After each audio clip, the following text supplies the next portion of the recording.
I've been in AEC sales for 7 years, and there's one belief that keeps good salespeople poor. They think it's all about relationships, and that's costing them breaking over the salary ceiling of $200K plus. Let me explain why, and more importantly, how to start fixing it today. So this annoys me the most. I hear that every networking event, every conference, every LinkedIn post, AEC is all about relationships. But here's the thing. This soundbite only tells half the story. And the missing half is what separates the top 1% of earners from everyone else grinding for the scraps. It's not just about relationships. It's about the value you exchange in those relationships. So here's your reality check. Let me ask you this. Do you have any friends you wouldn't do business with? Of course you do. I mean, at least I know I do. They might be great people who provide value in other ways, but when it comes to handling your money or your project, no thank you. So if friendships alone don't drive business decisions, what does? The uncomfortable truth is this. People don't buy from friends. They buy from trusted advisors who solve expensive problems. They buy from people who can deliver on positive outcomes. Let that sink in just a little bit. So here's what most AEC salespeople do wrong. Number one, they confuse networking with selling.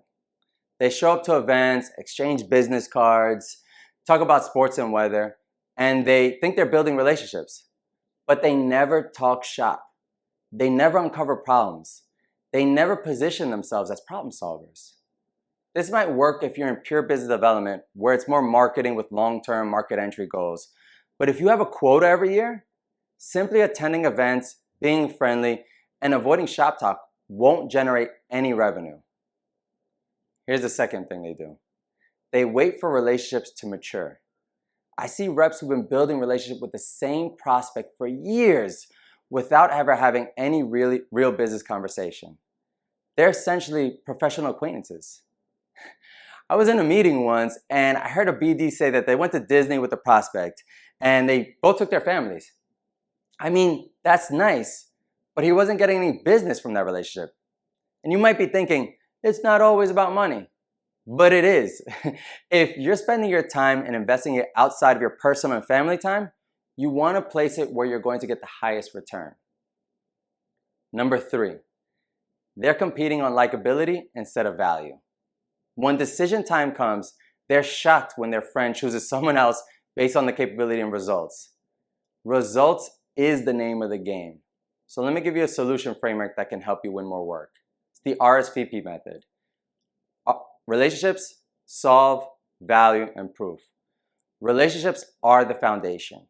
Yes, you need relationships, but not simply a friendship. You need business relationship built on mutual respect and shared objectives.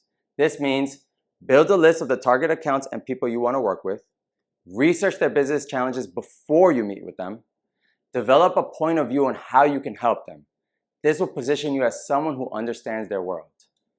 S is for solve. It's the problem solver. And this means, one, understanding their priorities. Is it safety, entering a new market, becoming more profitable? And P.S., they're always going to say it's price. You need to dig deeper. And that's where discovery questions come in. You need to uncover their problems and the impacts that they're causing. Lastly, you want to collaborate with the prospect to create the solution. V is for value, and it's your differentiator. This is where most people fail. Value isn't your product or specs or company history. Value is insights you can teach them, pains you remove, problems you solve, and outcomes that impact their bottom line. Click the link in the description to watch my video on the 4 levels of impact. P is your proof, and it's the closer. Relationships and value mean nothing without proof you can actually deliver. So 1, you want to have case studies from similar projects. 2, specific results and outcomes. 3, references from clients who will vouch for your impact. So here are some actionable tactics for you to implement right now. Tactic number 1 is you want to build your list. This isn't tech, so I'm sure your company didn't give you a list of accounts to go after. At least they didn't for me. So you need to do research on your own. Luckily, AI has changed the game and you don't have to sift through Google all day.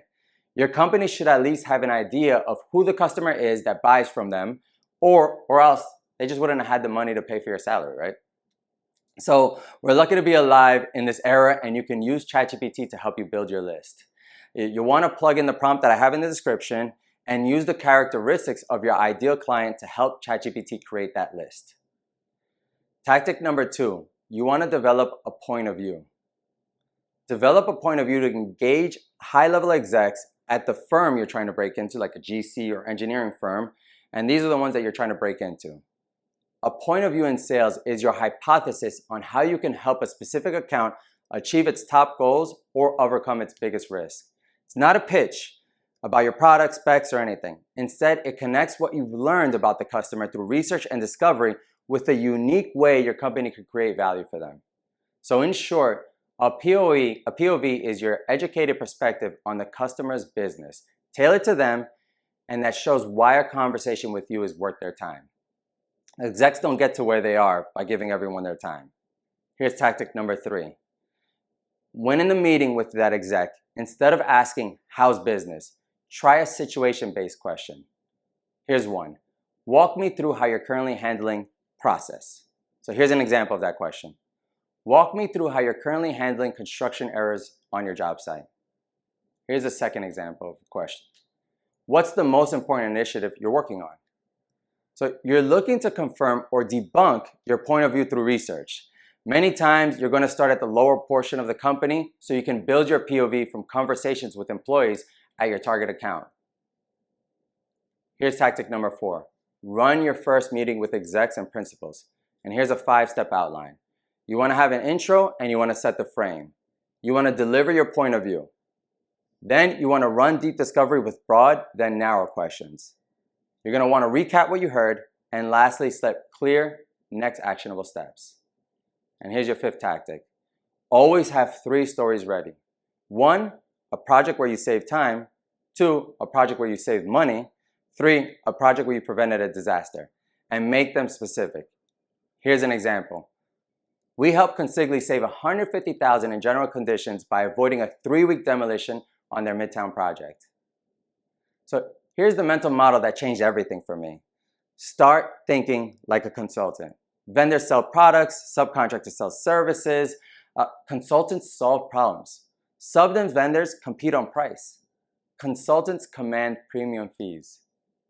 The best relationships in AEC aren't built on golf games and dinner. They're built on results. When you consistently deliver outcomes that matter to their business, you don't just have a relationship, you have a partnership. And partners don't get squeezed on price. They get called first when the big opportunities arise.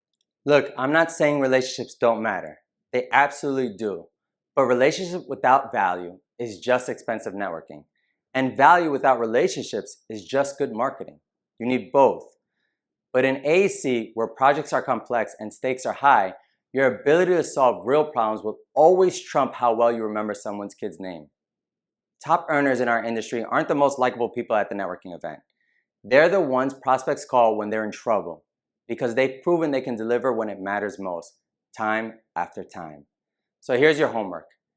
Pick your top 5 prospects and answer this question for each one.